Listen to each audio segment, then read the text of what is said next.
Part 1. The Mountain Builders. There are more than 100 pyramids in Egypt.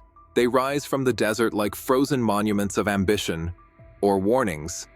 For thousands of years, they have stood in silence, watching civilizations rise and fall around them. Yet one question has remained unanswered. Not how they were built, but why the building stopped. Because there was a time, a brief era in the long story of Egypt, when humanity reached for impossible heights. When pharaohs commanded armies of laborers and architects to shape mountains of stone, monuments meant to last forever. And then, almost suddenly, it ended.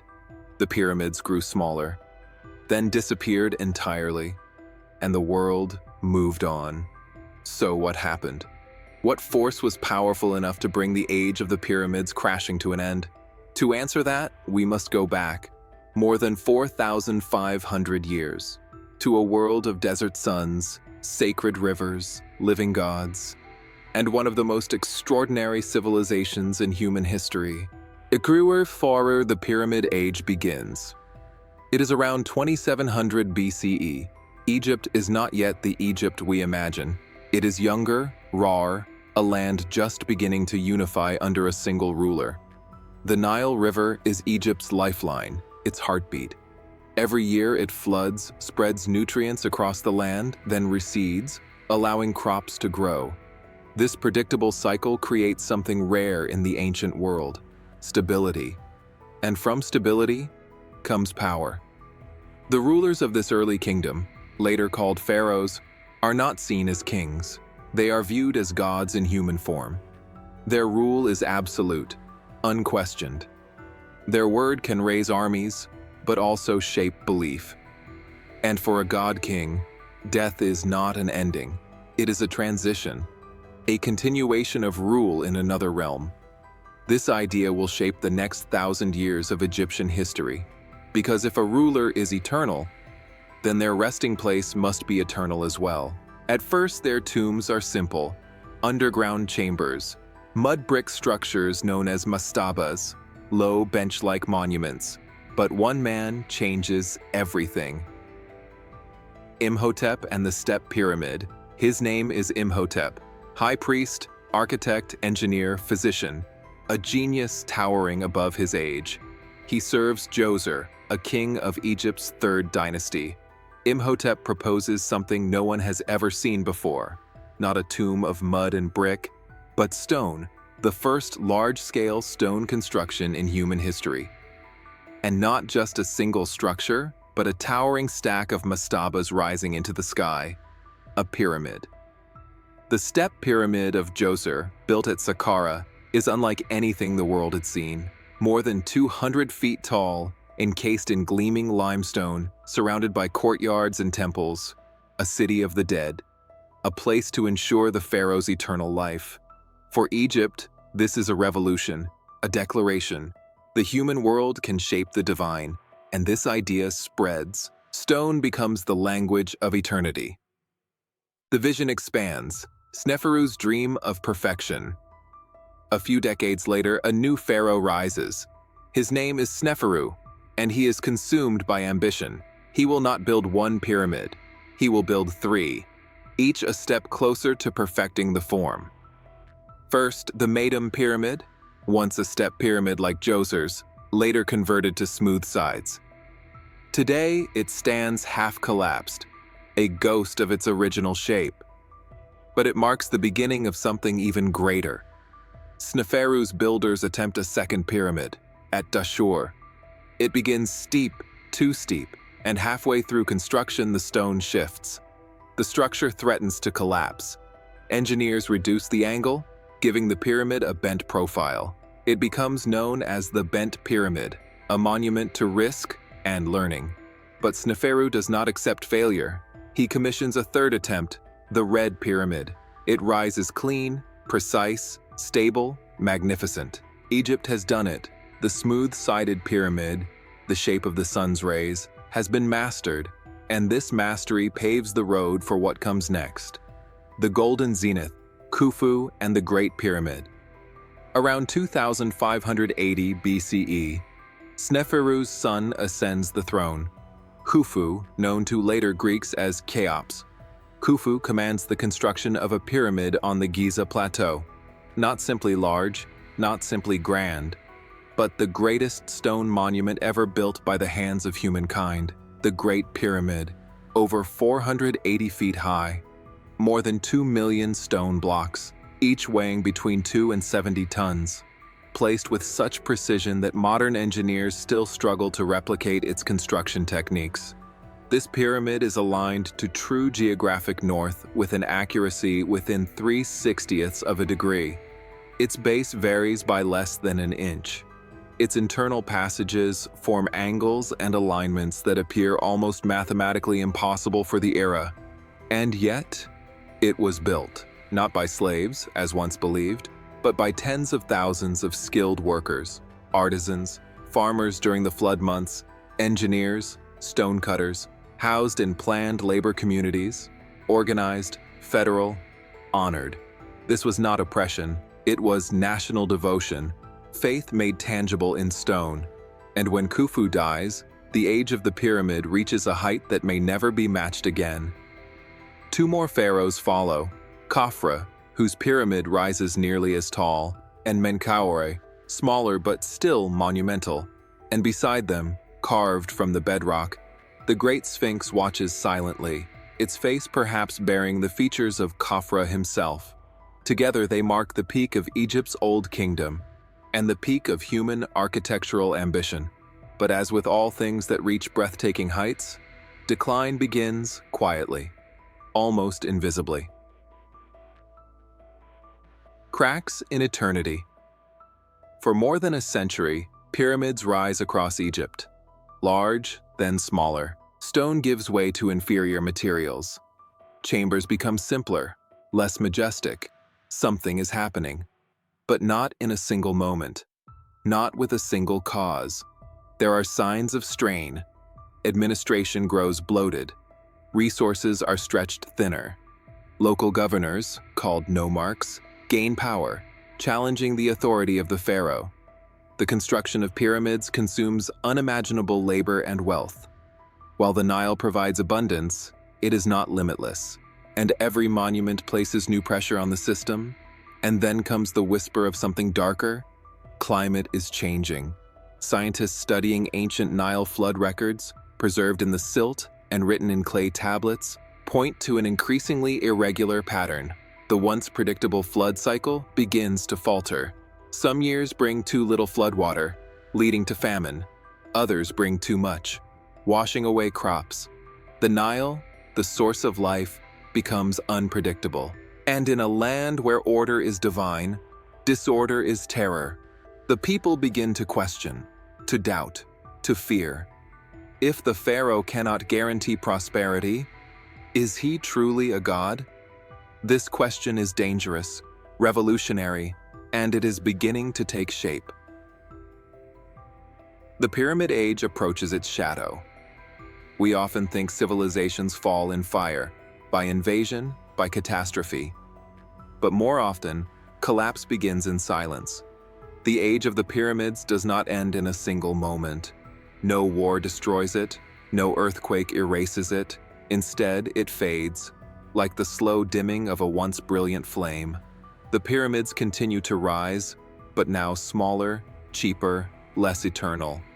The last pyramid of the Old Kingdom is built at the end of the 6th dynasty, a monument to a king whose reign begins in glory and ends in disaster.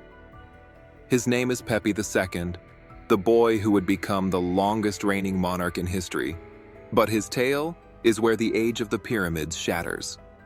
And that story begins in Part 2. Part 2, The Pharaoh Who Lived Too Long. The age of the Great Pyramids does not end with an explosion, a war, or a sudden collapse. It ends with a childhood, the childhood of a boy placed upon the throne far too early, and who ruled for far too long. His name is Pepi II Neferkare. He becomes pharaoh at the age of 6. To his people, this is not seen as unusual or reckless. Pharaohs are divine. The system supporting them is ancient, well-oiled, deeply rooted. Egypt at this moment is wealthy, towering in confidence.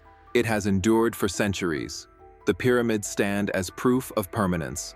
The river flows, the people prosper, and so the court believes the age of eternity will continue forever. But eternity has limits, even for gods. Pepi II will rule for as long as 94 years, the longest reign of any monarch in recorded human history. And as the decades pass, one by one, the pillars holding Egypt upright begin to weaken, because no system designed around the immortality of a king is prepared for a king who nearly achieves it. A world quietly drifting out of balance. Early in Pepi II's reign, Egypt appears stable. Administrators collect taxes. Labor forces continue to quarry stone. Trade caravans move across the deserts. Boats carry grain along the Nile. The mechanisms continue, but something subtle begins to change. During the reigns of earlier pharaohs, power and resources were centralized. The king appointed officials to govern the regions, the nomes, but these officials served at the king's pleasure. Their power came from the throne and returned to it. However, Pepi II is a child, and while he grows into adulthood, others rule in his name. Advisors, priests, nobles, and the governors, the nomarchs, begin to treat their positions as hereditary, passing them from father to son. Authority shifts, not abruptly, but gradually. The pharaoh's power, once absolute, begins to disperse across the land. What once formed a pyramid of authority is flattening into a landscape of competing rulers. The balance is tilting, and the strain is only beginning. The Nile turns against its people. For ancient Egypt, the gods are not distant abstractions. They are present, in the sun, in the wind, and most of all, in the river. The Nile is the central axis of existence. Its floods determine life or death. For centuries during the Pyramid Age, the flood cycle was remarkably stable. Each year, the river swelled just enough to replenish the soil, a rhythm as dependable as breath. Then, the rhythm changes. Modern scientists studying ancient sediments and inscriptions confirm a pattern. A long period of low Nile floods begins around the end of the Old Kingdom. This aligns with a global environmental event, a period of severe drought affecting regions from the Mediterranean to Mesopotamia. In Egypt, the consequences are devastating. Without the flood, the fields do not renew. Without renewal, the soil dries. Without good soil, crops fail. And when crops fail, hunger arrives. At first, the shortages are small, then they deepen, then they become famine. This is more than hardship. This is cosmic betrayal, because if the pharaoh is divine and the river is dying, then so too is the illusion of his power. Whispers begin. Quiet, fearful, unthinkable whispers. Maybe the king is no longer in harmony with the gods. Maybe he is no god at all. The withdrawal of the living God. We do not know Pepi II through his voice. His writings are scarce, polite, formulaic, but we know the world around him, and it speaks clearly. Pepi II retreats. He withdraws from public duties. He stops touring the land. He stops personally overseeing temples and bodies of officials. He becomes distant, almost invisible. Whether from age, illness, pressure, or despair, we cannot be certain, but the result is unmistakable. The one figure who once held Egypt together, the center of its cosmology, is no longer present to sustain it. And in that silence, others step forward. The nomarchs now rule their regions as miniature kings. They raise local armies, control harvests, build their own tombs, sometimes as grand as royal ones. Power is fracturing. Egypt is no longer a single voice. It is becoming a chorus of competing wills, and competition, once born, seeks dominance. The tombs reveal the truth. We often understand collapse not from monuments, but from the things people leave behind. In the Old Kingdom, tombs of officials contain inscriptions written not for public display, but for private eternity. And in these inscriptions, something begins to change. The early texts speak of order, prosperity, and obedience to the throne. But later inscriptions take on a different tone. They boast of personal achievements. They describe local authority. They claim independence. Officials speak of building canals, raising militias, commanding armies, with little or no reference to the pharaoh. The story is clear. The center no longer commands the edges. The edges are now ruling themselves. A kingdom once unified is becoming a patchwork. And then, famine deepens. Starvation and rage. The Nile fails again and again. Grain stores empty, villages starve. Texts from this time, among the most haunting in Egyptian history, speak of people eating their own children to survive. They speak of towns abandoned, of roads filled with the dead, of neighbors turning on one another. The social contract collapses. If a god-king cannot protect his people, why honor him? Why build his tomb? Why support the system at all? The last pyramid of the Old Kingdom, belonging to Pepi II's successor, is small, crude, cheaply constructed. It is a shell of the grandeur once commanded by Khufu and Sneferu. The Pyramid Age is ending in slow suffocation, but collapse is not only hunger and political fracture, it is the loss of meaning.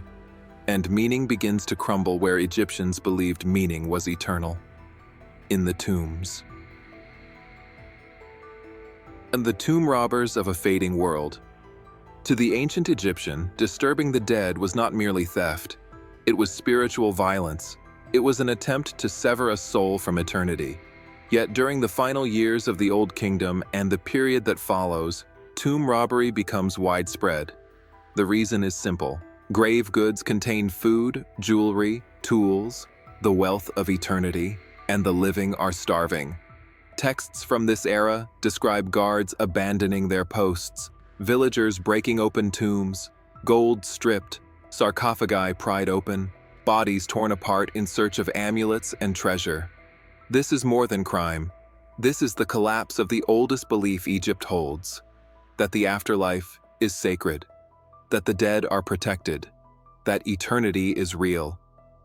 When people destroy tombs, it is because they no longer believe the system they once feared and worshipped.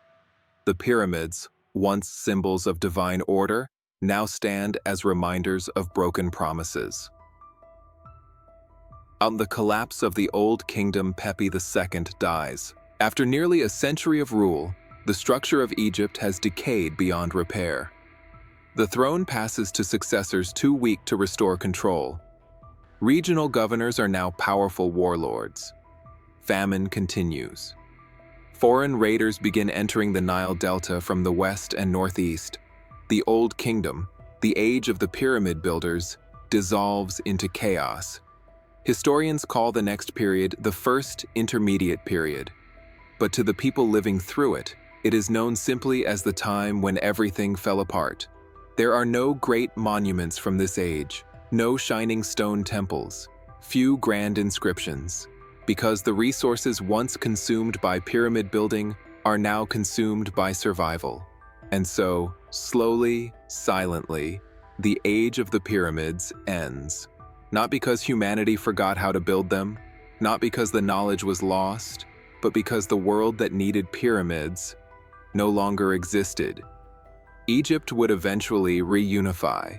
A new kingdom would rise, great temples would be built, new pharaohs would rule. But the age of the massive, stone, sky-reaching pyramids was gone forever. What comes next is rebirth, but with a different worldview. A world where gods are more distant, where kings are less absolute, where eternity is no longer a mountain of stone, but a journey written in magic and text. To understand this transformation and the final answer to why the age of pyramids truly ended, we must look to what the Egyptians believed happened to the soul after death, and how that belief changed everything. Part 3. The Afterlife Rewritten. When the Old Kingdom collapsed, the pyramids did not disappear. They remained, vast and silent, their white limestone casing long since stripped away by time and later builders. But what they represented was gone. The world that had built them, a world of unshakable certainty, of divine kingship, of harmonious seasons and endless bounty, had shattered. And from the fracture, a new Egypt would rise. But it would be an Egypt that no longer believed that eternity was forged from stone. To understand why no great pyramids were ever built again, we must understand how the Egyptians' idea of the soul changed. Because the end of the Pyramid Age was not just political, not just environmental, not just economic. It was spiritual. At the old faith, the king alone ascends. In the Pyramid Age, the afterlife was exclusive. Not everyone was meant to live forever. Only the pharaoh and a narrow circle of elites were believed to join the gods among the stars. The pyramid was the ladder, the vessel, the machine through which the king would ascend into eternity. The pyramid was not merely a tomb, it was a gate, a technology of resurrection. But when famine, decentralization, and political chaos struck, this belief came under pressure. If the pharaoh was divine, why had the gods abandoned him? If only kings could ascend, what hope did the starving have? The old theology no longer matched the world people saw, and so belief changed. The afterlife opens to everyone in the chaos after the old kingdom. Something remarkable occurs. The afterlife, once reserved for the few, becomes accessible to all Egyptians. No longer does one need a pyramid. No longer does eternity depend on stone monuments. Instead, spells, prayers, and written texts become the bridge to immortality. These writings are carved inside coffins and tomb walls. Scholars call them the coffin texts, descendants of the earlier pyramid texts once reserved only for kings. For the first time in Egyptian history, a farmer could aspire to the same eternal life as a pharaoh. This is not just a religious shift, it is a social revolution. The pyramid, once the engine of resurrection, becomes unnecessary. Immortality is no longer built by stoneworkers. It is written by scribes. Ideas have replaced architecture.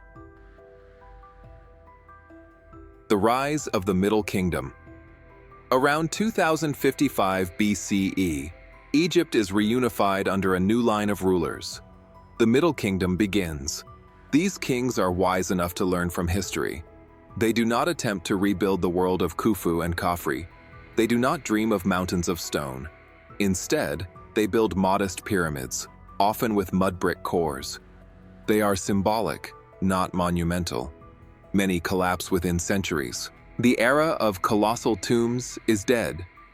But something new rises in its place. Temples dedicated to the gods, built not for a single divine king, but for the entire land. The center of Egyptian religious life shifts away from the pharaoh's tomb and toward the temple of the sun god, of Amun, of Ra. Where once the king stood alone as the axis of the sacred world, now the gods themselves become the center of devotion. The Pyramid Age did not end because Egypt fell. It ended because Egypt adapted. Was the pyramid's final echo. Over the next 1,000 years, Egypt continues to evolve. New capitals rise, new gods gain influence, foreign rulers come and go, the sands drift, empires shift, and the pyramids, they remain. But to later Egyptians, they are ancient even to them, relics of a mythic age.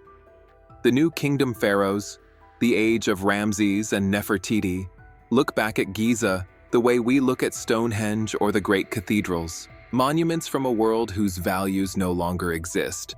And yet the pyramids still speak. They speak of a moment when humanity believed eternity could be engineered, when a civilization shaped the landscape to reflect the heavens, when stone became a prayer, and perhaps most importantly, they remind us that civilizations do not end only when they fall. Sometimes they end when they change, when the beliefs that built them transform, when the world moves forward, and the monuments become memory. The final thought. So what really ended the age of the pyramids?